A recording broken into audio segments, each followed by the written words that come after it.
the first thing here under the billing is we have the account summary. So to the left here. So you've got your payment plan, you've got your future installments due, your balance, and then to pay in full. So you have all that under your account summary. Then under the statement, you have over here everything broken down again.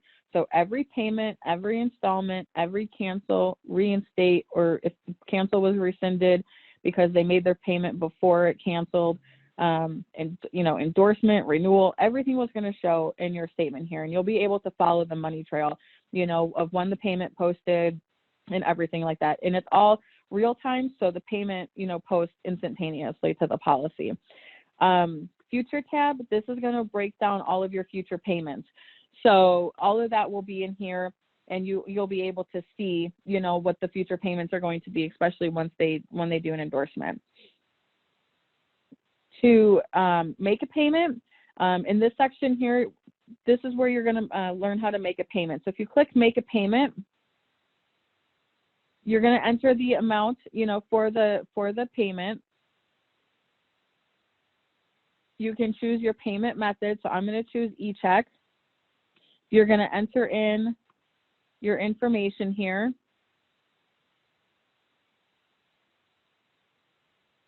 And then you're going to hit submit payment.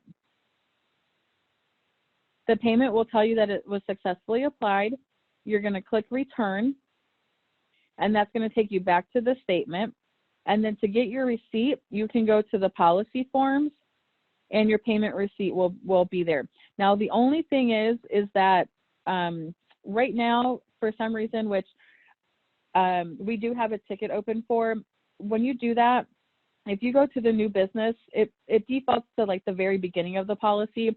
So if you go to the policy history and go to the new business and click on policy forms, then you'll see your payment receipt there.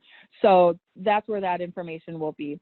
But if we go back to the billing and go over the billing, if they have an EFT, I think the EFT functionality is going to make everyone's life a little bit easier for the agents and for customer service and underwriting. Because it's all real time, everything updates right away. So if you, if your insured has EFT, and as you can see on this policy here, I posted a payment a few weeks ago for this $749.30, and the credit originally was $749.30.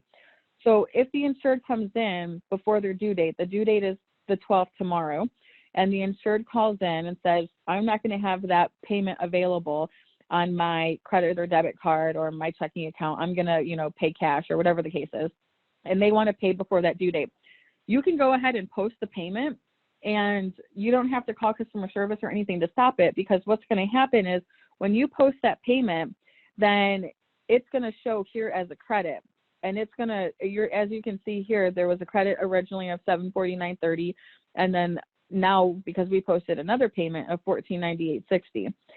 So if you go to the future tab, you will now see that your March 12th bill is now zeroed out. And because we just posted another payment, now the April bill is cleared out as well in $0. So nothing's going to get charged on the insured's account or, credit debit card or anything like that, because those payments are posted. So it's going to take from that credit first. So I think that is going to save a lot of time for you guys. You don't have to call in every time you post the payment to let customer service stop the payment from coming out of that particular account, because it's already posted and it's already showing. As you can see, it's all zeros here. The other nice thing is that if they do have EFT and you need to remove the EFT because maybe their card is is stolen or compromised or something, you still have to call customer service to remove it. But the nice thing is that once you remove it, the payment plan automatically updates.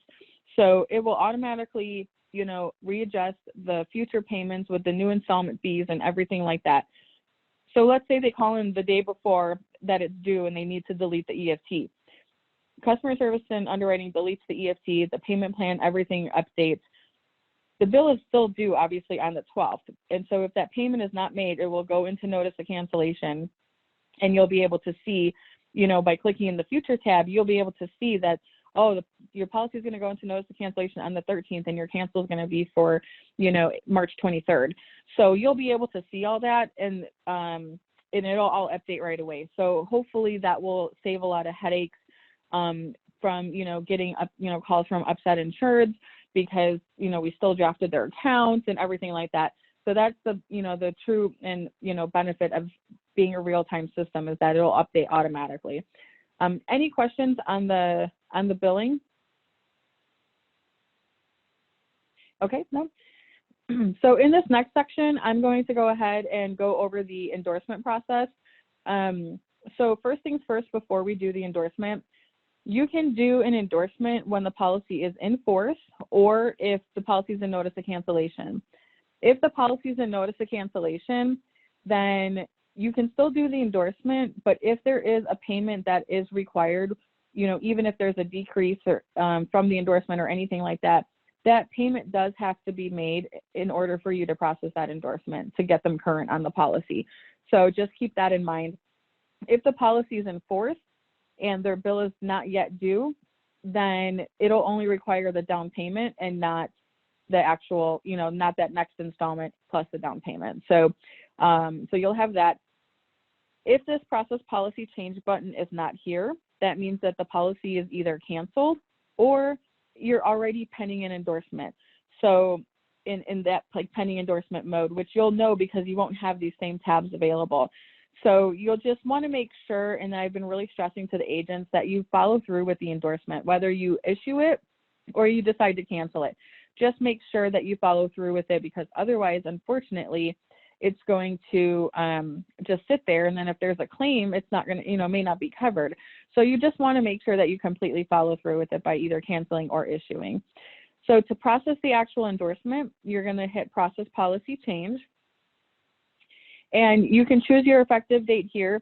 The one thing is you can't change your effective date when you are in the endorsement mode. So if you do it for today, for example, and the insured, maybe you're quoting to add a vehicle because they're looking at getting another vehicle, but they don't buy it until Friday. You'll have to, make sure that you cancel that quote, and then you'll just redo it on Friday. If for whatever reason you forget to cancel it and it's just pending there, then, and they come in on Friday, you'll have to just delete it and then redo the quote and do the endorsement, because otherwise you'll get an error message because we can't backdate the coverage.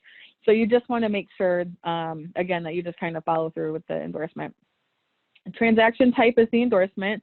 The source is you as the agent, and then you have all these different reasons here. So you can select one of these reasons. One of the biggest things I think with the endorsements that I like to bring up is whatever you put here in the remarks field will print up. So one, obviously just be cognizant of grammar and spelling, things of that nature. But two, I would just be very detailed, because the system, even though your documents will show the changes, like if you added that car, then that vehicle will be on your deck page, or if you deleted, a vehicle, that vehicle will no longer be on your deck page. However, the remarks won't reflect that. So you want to make sure that you're very clear in what you're doing on the endorsement, because that will print on the deck page and to let, the insured know and us know what was done. So if if you're changing the address and then you're replacing a vehicle, you can say changed address, deleted 2000 Ford, added 2017 Ford, something like that. And that will all print on the deck page. And then you'll obviously see the updated vehicle information under the vehicle section on the endorsement declaration. So I just like to really stress on that. I've gotten a couple calls on that, that exact scenario, and, just explain to them that you just need to make sure that you put everything here in remarks. So I'm going to go ahead and put,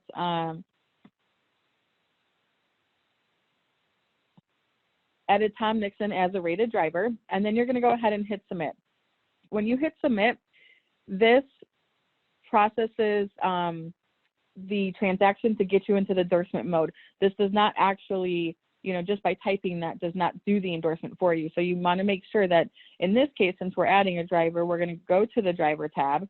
We need to add the driver, and you're just going to fill in, all that information.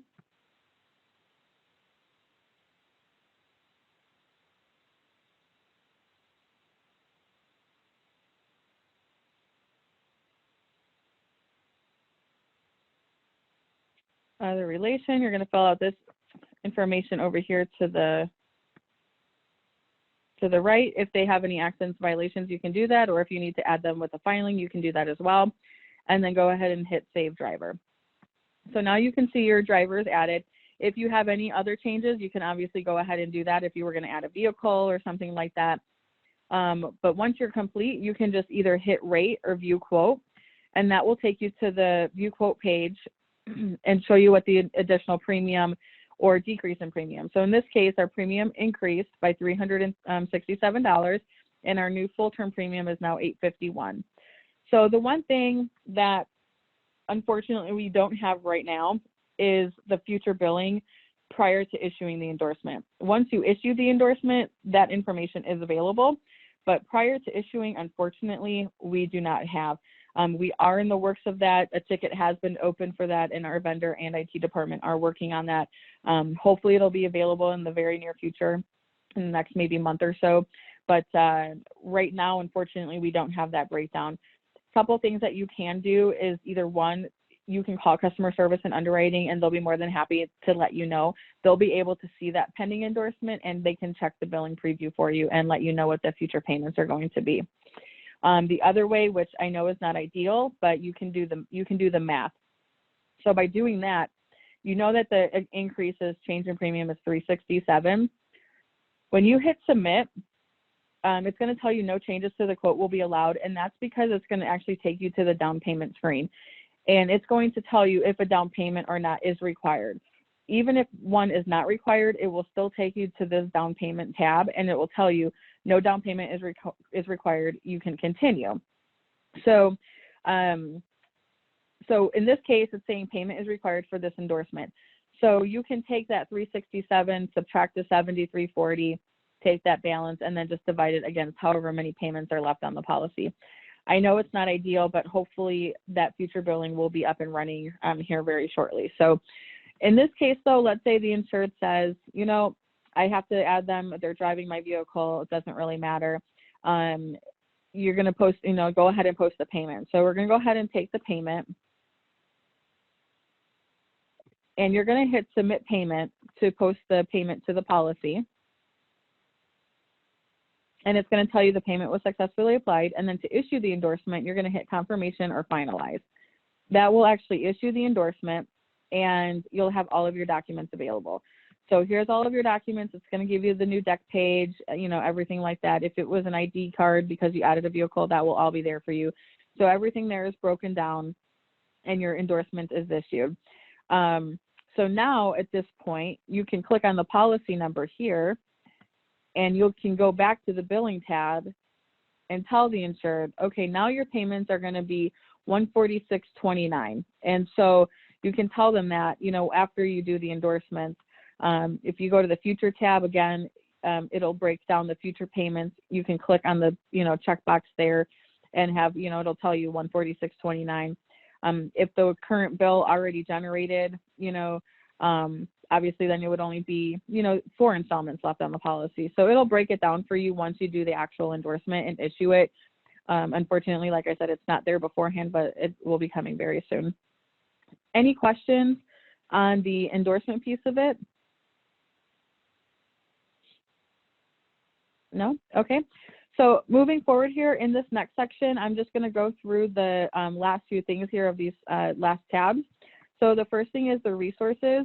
In production, we do have an FAQ available on like just underwriting questions, and then we also have a system-related FAQ available. So that's there for you to, you know, if you have any questions about using the system or anything, that will be there. We also have a library as well. That will be broken down by company. So if you're Florida, Mendota Insurance, Texas, Homestead County Mutual. I'm up here in Illinois, so in Chicago, it's Mendota Casualty. So you'll have all the different, you know, companies broken down. You'll select your company that you're under, you know, that you're writing under. You'll have your state, and because this is test, so it's very generic, but it breaks it down even more. It breaks it down by marketing flyers, underwriting guides, all of your business forms. So you'll have that all broken down, and again, that's under resources and library. Reports. I don't pull the reports here in test because it takes about 5 to 7 minutes, but basically you'll just click on the yellow folder for the report, And once the report appears, you'll, filter out everything like your dates and, select the different options that you have available. And then you're going to click view report, and your report will display. The nice thing is because it's real time, you can run several reports throughout the day. And, if it's the account cash receipt, you can run it multiple times, things of that nature. The two things that I like to mention about the reports is that one is your company. You need to select the company that you're writing under. So again, if you're in Florida, it's going to be, Mendota Insurance. If you're in Texas, it's going to be Home State County Mutual. You want to make sure you're selecting the right company. Otherwise, you won't get any results displayed because there's about, 6 or 7 different, companies or lines in there. So you just want to make sure that you select the right one. And then also there's a little blue disc that you can click on, and you can export your information to, Excel or PDF or Word or whatever. There's quite a few different options that you can export that information to. So that's under the reports. And then last but not least, we have the contact us in directory. Again, this is test, so it's very generic, but in production, under the directory, you'll have all of the, customer service and underwriting information, phone numbers, fax numbers, emails, claims managers' phone numbers, regional sales managers' phone numbers, marketing rep information. All of that information will be under contact us in directory. So all of that will be there. With that, the training is completed. I do see that we do have one question. Do we have any other questions or feedback? So the question is, do you have underwriting guidelines for Texas? Yes, we do. Under that resources and library tab, once you log in, you'll click on the Home State County Mutual. And again, this is test, so it's very generic, but in production, you'll be able to click on it'll say underwriting guides, and you can click on that link, and then the underwriting guides will be listed there. So you just need to log into the system and then go to resources and library. Does anyone have any other questions or comments or anything like that? You're welcome. Someone said thanks, so you're welcome. No questions or anything? Okay, well, with that, the training is over. I really appreciate everyone's time. I hope everyone has a really good day and a really good week. Please, if you have any questions, feel free to call customer service and underwriting. You can also send an email to agent helpline as well. If you do have any questions or anything like that, we'll be more than happy to assist you. We respond to that email fairly quickly. So it does look like we have a couple questions here. The question is, our login is the same? Yes, your login for this system here, for the Diamond system and Mendota Max, are the same credentials. If you do have issues with that, please feel free to call customer service. There could have been an error when it was imported over, so we can just update that fairly quickly for you. But yes, technically it is the same. All right, well, thank you guys so much. Have a really good day, and just reach out if you have any questions. So thank you so much.